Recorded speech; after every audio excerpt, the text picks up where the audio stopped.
नमस्कार दोस्तों, हम आपके लिए लाए हैं chapter 3 biology class 10th। Chapter 3 का नाम है परिवहन। तो आइए देखते हैं कि ये परिवहन क्या होता है। तो पहली हेडिंग है पौधों में परिवहन। उपयोगी पदार्थों का उनके मूल स्रोतों से शरीर की प्रत्येक कोशिका तक पहुंचने तथा उपयोगी और हानिकारक पदार्थों को कोशिकाओं से निकालकर गंतव्य स्थान तक पहुंचाने की क्रिया को पदार्थों का परिवहन कहते हैं। इनका कहने का मतलब ये है कि जो हमारे अंदर जो हानिकारक पदार्थ हैं उन्हें निकालकर कुछ अलग स्थान पर गंतव्य स्थान तक पहुंचाने की क्रिया को ही पदार्थों का परिवहन कहते हैं। अगली हेडिंग है पदार्थों का परिवहन। पौधों में पदार्थों का परिवहन किस तरीके से होता है। एक कोशिकीय पौधों एवं सरल बहुकोशिकीय शैवालों में पदार्थों का परिवहन विसरण द्वारा होता है, जबकि जटिल बहुकोशिकीय पौधों में पदार्थों के परिवहन के लिए एक खास परिवहन तंत्र होता है। इस तंत्र में संवहन ऊतक लंबी लंबी नलिकाओं के रूप में होते हैं, जो जाइलम और फ्लोएम कहे जाते हैं।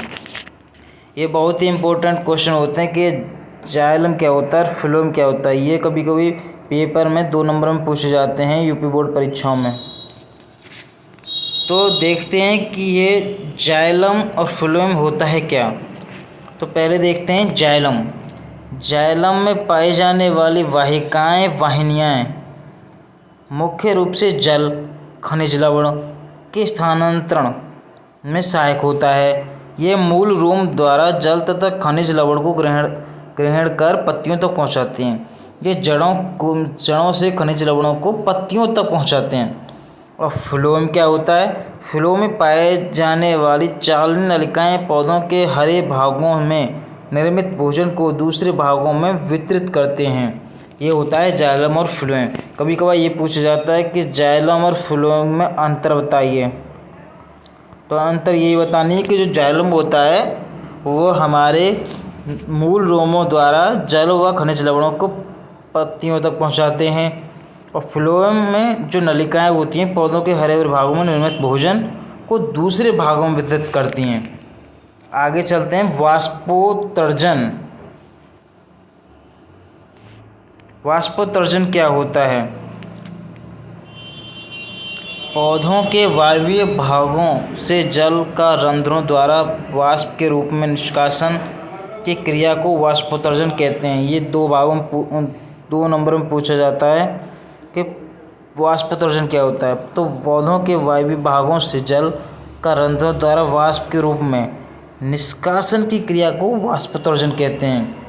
नोट में लिख लेना है, एक पेड़ अपने जीवन काल में अपने भार का करीब 100 गुना जल वाष्पोत्सर्जित करता है। अगली हेडिंग है जंतु में परिवहन किसके द्वारा होता है। तो एक कोशिकीय जंतु में पदार्थों का परिवहन विस्तरण द्वारा होता है, जबकि उच्च श्रेणी के जंतुओं में पदार्थों के परिवहन के लिए परिवहन तंत्र होता है। इस तंत्र के 3 प्रमुख अवयव रक्त, हृदय, रक्तवाहिनियाँ मिलकर रक्त परिवहन तंत्र या रक्त परिवहन तंत्र का निर्माण करते हैं। अगली हेडिंग है रक्त। ये रक्त क्या होता है, ब्लड। ये 6 नंबर में पूछा जाता है कि रक्त का पूर्ण चित्र बनाइए और रक्त के बारे में बताइए। तो रक्त लाल रंग का गाढ़ा क्षारीय तरल पदार्थ है, जिसका pH मान 7.4 होता है। यह अपने प्रवाह के द्वारा शरीर के सभी ऊतकों का संयोजन करता है, इसलिए इस संयोजित ऊतक कहते हैं। रक्त की संरचना। रक्त के 2 प्रमुख घटक होते हैं, एक तरल भाग जो प्लाज्मा कहलाता है और दूसरा ठोस भाग जो रक्त कोशिकाएं कहलाती है। अगली हेडिंग है लसिका। जब रक्त कोशिकाओं में प्रभावित होता है तो रक्त प्लाज्मा का कुछ भाग कोशिकाओं के दीवार से विसरण के द्वारा ऊतक की कोशिकाओं के बीच स्थित स्थानों में पहुंच जाता है। इस विसरण के समय रक्त की श्वेत रक्त कोशिकाएं लचीली होने के कारण कोशिकाओं की दीवार को छेद कर निकले हुए रक्त प्लाज्मा में आ जाती है। ऊतक कोशिकाओं के बीच स्थित इसी WBC सहित रक्त प्लाज्मा को लसिका कहते हैं। कई बार पूछा जाता है कि लसिका क्या होता है। ये 2 नंबर में पूछा जाता है। तो लसिका होता है ऊतक कोशिकाओं के बीच स्थित WBC सहित रक्त प्लाज्मा को लसिका कहते हैं। अगली हेडिंग है रक्तचाप। महाधमनियों एवं उसके मुख्य सिराओं में रक्त प्रवाह का दबाव रक्तचाप कहलाता है। रक्त का दबाव निलयों के संकुचन में उत्पन्न होता है। यह दबाव सिस्टोलिक प्रेशर कहलाता है, जो 120 mm पारे के बराबर होता है। इसी तरह निलय के प्रसारण से भी दबाव उत्पन्न होता है, जिसे डायस्टोलिक प्रेशर कहते हैं, जो 80 mm पारे के बराबर होता है। रक्तचाप को मापने के लिए एक उपकरण की आवश्यकता होती है, जिसे स्फेग्नोमीटर या दाब मापी कहते हैं। सामान्य से अधिक उच्च रक्तचाप को हाइपरटेंशन कहलाता है। हाइपरटेंशन की अवस्था में कभी कभी रक्त वाहिनियाँ फट जाती हैं, जिसके आंतरिक रक्तस्राव होने लगता है, जिसके कारण हृदयघात हो जाता है। हाइपरटेंशन के कारण जब मस्तिष्क की रक्त कोशिकाएं फट जाती हैं, तब मस्तिष्क को उसके साथ ऑक्सीजन तथा पोषण प्रचुर मात्रा में नहीं मिलती, जिससे मस्तिष्क सामान्य रूप से काम नहीं कर पाता। अगली हेडिंग है मनुष्य का हृदय। हृदय एक अत्यंत कोमल मांसल रचना है, जो वक्षगुहा के मध्य में पसलियों के नीचे तथा दोनों फेफड़ों के बीच स्थित होता है। यह हृदय पेशियों का बना होता है। हृदय एक केंद्रीय पंप अंग है, जो रक्त का दबाव बनाकर उसका परिसंचरण पूरे शरीर में करता है।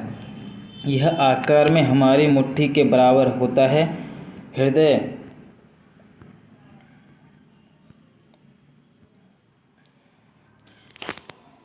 पेरिटोनियम की एक दोहरी झिल्ली के अंदर बंद होता है। यह हृदय आवरण कहलाता है।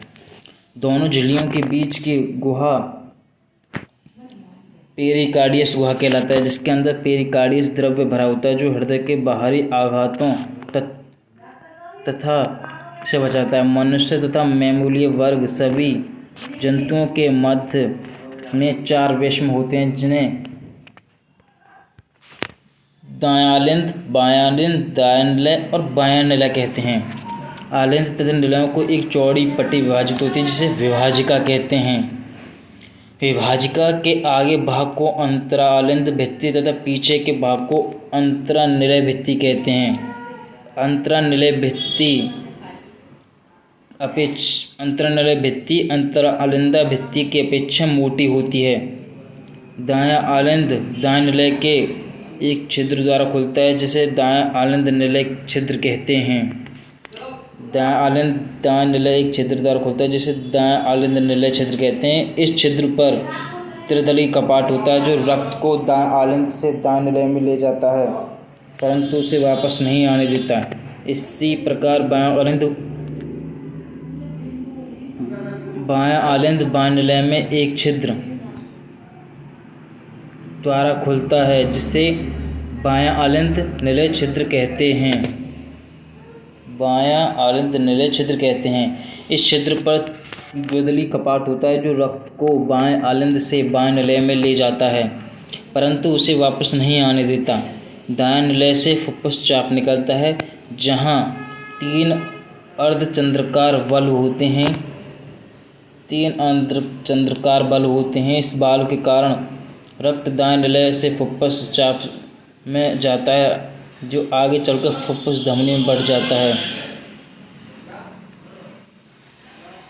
जो रक्त को फेफड़ों में ले जाता है। बायां निलय के अगले भाग में महाधमनी निकलती है, जहां 3 अचंद्राकार बल्ब होते हैं, जो रक्त को केवल बायां निलय धमनी की ओर प्रभावित करते हैं।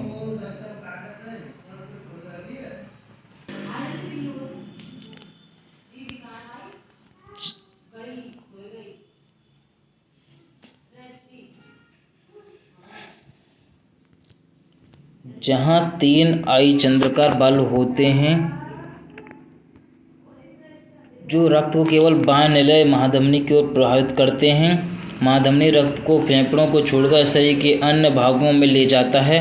फुफ्फुस सिराएं बाएं आलिंद में फेफड़े से शुद्ध रक्त को लाती है। दाएं आलिंद में 2 अग्र महाशिराएं तथा एक पश्चिम महाशिरा खोलती है, जो शरीर के सभी भागों से अशुद्ध रक्त दाएं आलिंद में भेजती है। आगे चलते हैं हृदय की क्रियाविधि। हृदय शरीर के सभी भागों में अशुद्ध रक्त को ग्रहण करता है, फिर अशुद्ध रक्त को ऑक्सीजन के द्वारा शुद्ध करने के लिए फेफड़ों से ग्रहण कर शरीर के विभिन्न भागों में पंप करता है। हृदय में रक्त का भरना फिर उसका निकलना हृदय चक्र कहलाता है। हृदय में रक्त का भरना फिर बाहर निकलना हृदय चक्र कहलाता है। हृदय में संकुचन तथा शिथिलन होता है। संकुचन तथा शिथिलन मिलकर हृदय की एक धड़कन कहलाता है। हृदय की धड़कन का ताल वृद्ध संकुचन एक विशेष प्रकार की तंत्रिका ऊतक के द्वारा होता है, जिसे एस या ए नोड या पेसमेकर कहते हैं।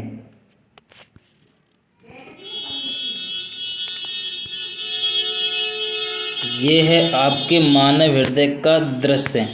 यहाँ महाधमनी, फुफ्फुस धमनियाँ, फुफ्फुस सिराएं होती हैं, बाएं आलिंद, बाएं निलय, विभाजिका, दाएं निलय।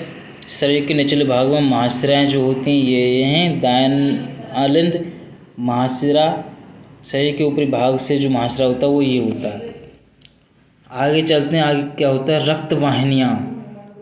रक्त के परिसंचरण के लिए शरीर में 3 प्रकार की रक्त वाहिनियाँ होती हैं, जो धमनियों में रक्त केशिकाएं तथा सिराएं कहलाती हैं।